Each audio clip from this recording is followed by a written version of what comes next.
পুঁই শাক কাটার জন্য আসতেছি। তুমি এখানে আছো, পুঁই শাক তুলবো। দেখেন কি সুন্দর গাছগুলো হয়ে গেছে। এই যে এই গাছটা এরকম হয়ে গেছে কে? হ্যাঁ, আগা দিয়ে তাজাই আছে, গাছটা এরকম হয়ে গেল কেন? সার বেশি হয়ে গেছে নাকি?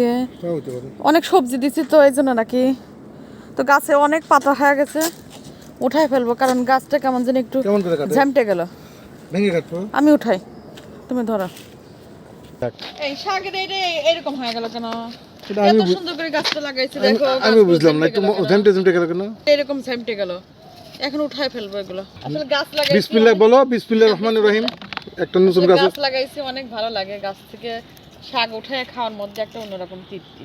তো তুলতে এসে দেখে একটু মনটা খারাপ হয়ে গেল, কারণ গাছগুলো একটু কেমন জানি আউড়াইয়া গেছে।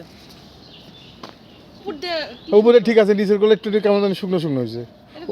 উপরে একটু কেটে দিতে হয় নাকি, নাকি এমন? পাতা ফাঁকা করে দে, পাতা বেশি আছে। হ্যাঁ, পাতাগুলোই বেশি হয়ে গেছে, একবারে ঘন ঘন দেখতেছ না? কেমন জানি হয়ে গেছে। তো হ্যাঁ, একটু রাত্রেও দেখছি অনেক ভালো। দেখো শাক তুলতেছে, কি ভালো লাগতেছে। তাই ঝামটে গেছে, ঝামটে গেছে গাছগুলো একদম বুঝলাম না কেন। আমি বুঝতেছি না ঝামটে গেল কেন। কেটে নেব। হ্যাঁ, কেটে নাও, কেটে নাও। কেটে নেব। এরকম হলো কেন, ব্যাপারটা বুঝলাম না। কিন্তু ঘন হয়ে গেছে, কিন্তু কেটে নাও। ডাটাই কেটে নি। কেটে, হ্যাঁ। ঝামটে গেছে। কেটে ফেলতে গুড়া তো অনেক তরতাজা, হঠাৎ করে এরকম অবস্থা হলো। এরকম হলো কেন বুঝলাম না। তুলতে এসে দেখে মনটাই খারাপ হয়ে গেল।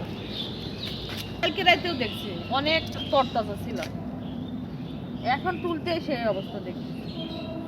ঝামটে গেছে কেন আমি নিজে কিন্তু বুঝলাম না। এটা আমি এখানে দুই তিনটা গাছ আছে, হয়তো বা একটা দুইটা গাছে এরকম হয়েছে, আর একটা ঠিকই আছে, যে এটা তরতাজা না, এই গাছ ঠিকই আছে, আর এই গাছটা শুধু আউড়ে গেছে, এই গাছটা নষ্ট হয়ে গেছে। হ্যাঁ, বুঝছো? এই যে এটা কারণ কি?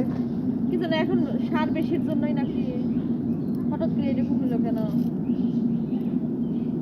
আচ্ছা, এই কয়টাই থাক, ওইগুলো যেহেতু তাজা আছে ফাঁকা করে দিলাম, বুঝছো? ডুগাগুলো কেটে নিয়ে যায়।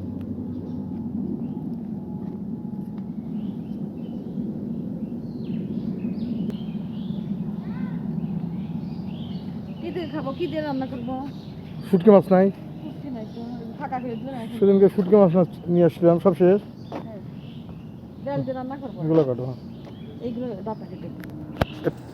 কোন থেকে কাটবো আমি বুঝি না। গাছটার জন্য মায়া লাগতেছে, একটা রাখলাম, আর ওইগুলো হচ্ছে গুঁড়া একদম ফাঁকা করে দিলাম, দেখে কি হয়।